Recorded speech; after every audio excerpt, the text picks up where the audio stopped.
Alright guys, welcome back to VALORANT News. A massive day in the VCT yesterday. The final important game in terms of deciding which team is going to go to the playoffs in the Americas goes down from now on. It's only seeding games, but massive reaction to this. 100T versus Evil Geniuses. What are the implications of this one, especially when it comes down to the coaching staff of EG and Potter and where she might potentially go next for next season, if NRG might be an option. And speaking of NRG, big drama going down between FNS and Xeppaa after the Cloud9 versus NRG series. Xeppaa making it very clear that no, this isn't just banter. There is potentially more to this beef than initially meets the eye. Very much enjoyed your thoughts in the comments below. Hit the like button if you enjoy. Subscribe if you're new as always. I would greatly appreciate it. Plenty to get into. First of all, hear from Rossi, of course, who went to play for T1 the most recent season, this season, but his season has now come to an end and confirms that, July the 8th, 2024, the last day he could stand on the Pacific stage, can't play anymore, just wanted to walk around, and now he's going to go back to North America, basically. So, yeah, we'll see where he goes next. I think there's definitely a possibility, given Rossi did, I think, a pretty damn stellar job, to be fair, on that team this season. Whether, a Cloud9 or something like that could be of interest for him. We'll see how Cloud9 go, of course, but, if they don't make it to Champs Cloud9, and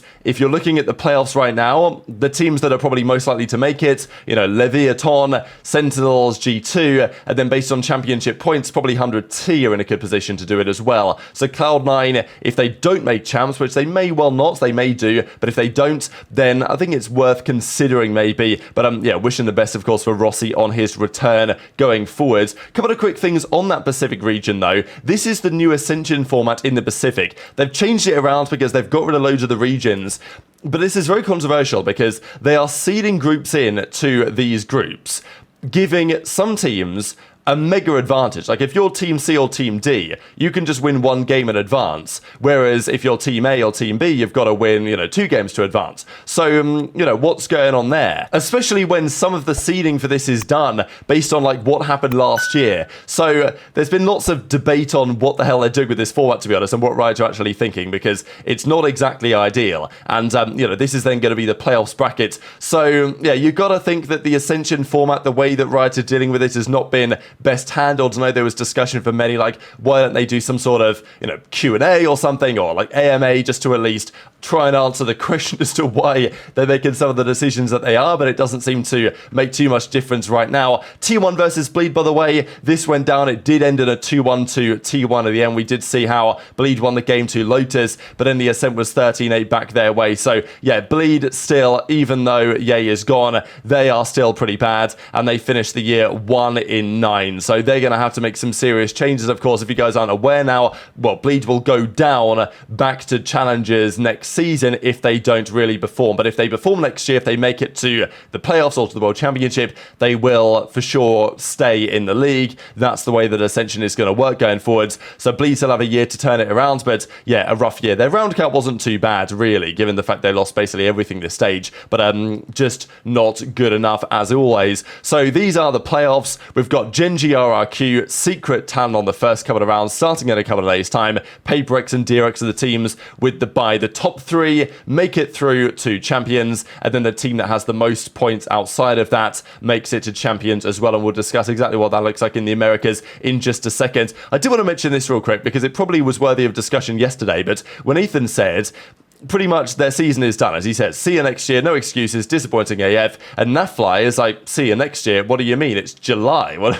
we're halfway through the year. What do you mean you don't play until next year? Because in Counter-Strike, for example, they play rather a lot of games, and as Ethan says, correct, our year has ended July the 7th, hashtag Valorant. So yeah, lots of frustration from Ethan and from others on just the way the format is. Now you could obviously argue, oh well, just win more and then you'll get to qualify for the big events and play them, which is, sure, that's true.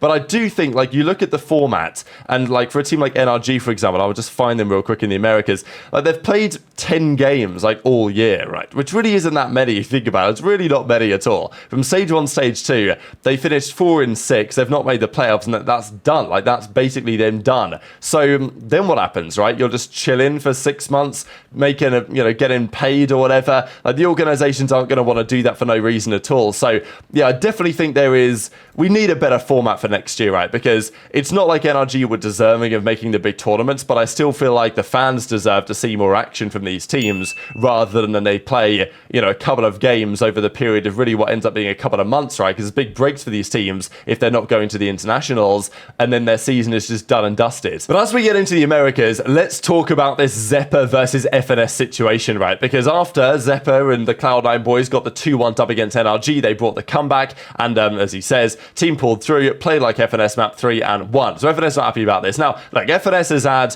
a back and forth with Cloud9 for a bit of time, and you look at this and you say, okay, maybe it's just banter or whatever, but actually Xeppaa confirms on stream that no, there is a bit more to this than meets the eye, that actually, yeah, Xeppaa and FNS have a bit of, bit of beef going on at the moment. So as FNS says, I would legit pay you a year's worth of your salary if you made it to a single LAN without being invited on God. So, yeah, I mean, look, we'll see, because Cloud9 can still make champs here, but basically FNS is saying, look, you only get to go to Mickey Mouse lands because those are the only ones you get invited to. You can't qualify for anything. And then Xeppaa claps back and says, oh, you know, well done FNS, good stint back in the league, buddy. Good to see you back on the watch party soon. Hit up, yay, maybe he'll get you back on track. You need that guy. Hope you slept well. So, you know, people thought, okay, maybe they're just having a bit of a joke, but I'll just share this clip from Xeppaa where he says, yeah, FNS has been coming at me for years. I was going to clap back when I got the chance.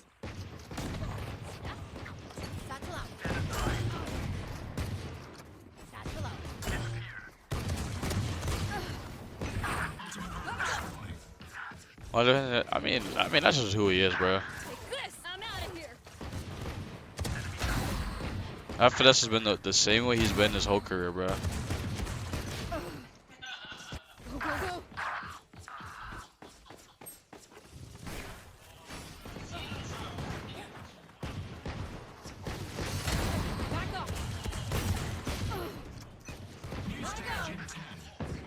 I mean, I'm fine. I have no beef with FNS.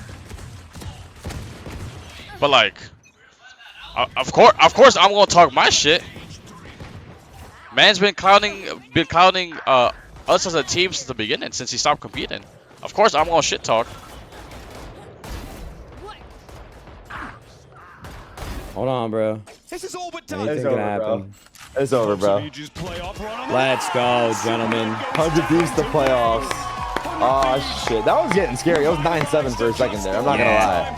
That was a little too close for comfort. Starting to feel the effects. Oh, what a relief, bro. Let's fucking go, man. Get ready to compete with a very hungry Americas region who saw them represent them and thought it could be me next time. And they had to fight. Yo, Rambo, would you have dropped that 100 gifted if we lost? Slow start, but now they've recovered. Bro, your timing is too good, man. You're a charming motherfucker. Rambo Jambo with the 100 gifted subs, dude. This guy is just a fucking man. Oh, Rambo. We talked about you at the wedding, brother. We missed you. Team of players that were either unknown or counted out to the top. Rambo. I'd be giving you so much more off that 100 if it wasn't 90 degrees in my room. That AC is not working.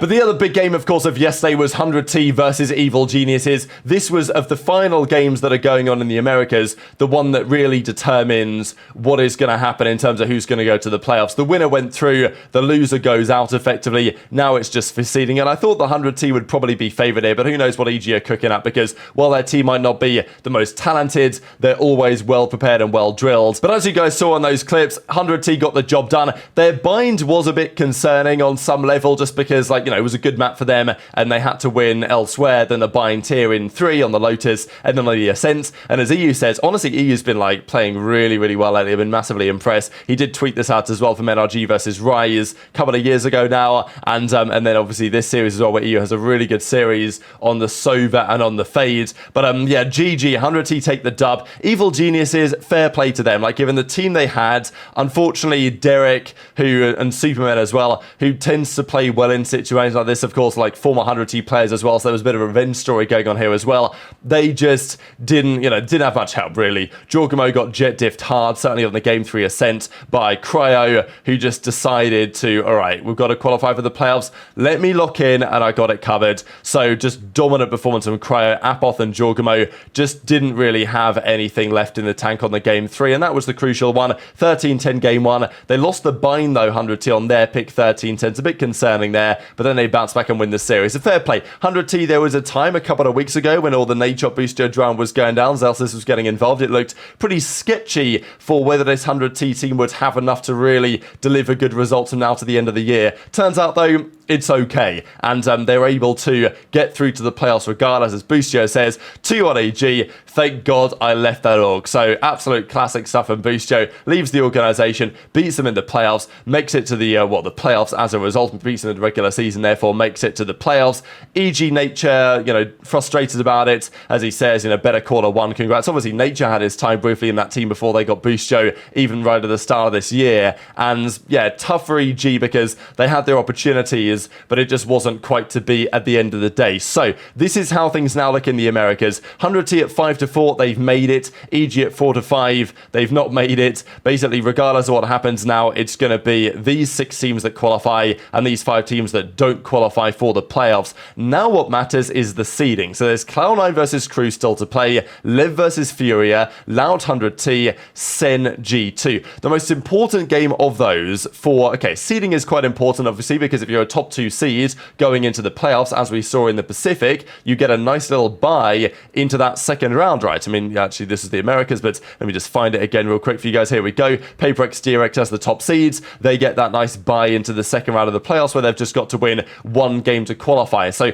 getting the top seed in the playoffs is obviously nice, but also guaranteeing champs is also nice, because Sen G2 is a big one, because if Sentinels win, they guarantee that they're going to end up with the most championship points. So even if they bomb out of the playoffs early, they're still going to make it. And this is what I was saying earlier based on the championship points, because Lev currently have 11, Sen have 12, 100T have 11 after their victory last stage. So if Lev, Sentinels and potentially G2 were to qualify through, then it's likely going to be 100T who have the most points outside of that, and they probably will end up going to champions. So realistically, Cloud9 and Crew, if they want to make it to champs, they've got to do it the hard way, as it were, by actually just getting top 3, which is still doable, but obviously, more stressful than it is if you're Sentinels, and potentially if they beat G2, they're going to lock that champ spot up guaranteed. But very much interested in your thoughts on all this stuff in the comments below. Hit the like button if you enjoyed, subscribe if you're new, take care, and I'll see you next time.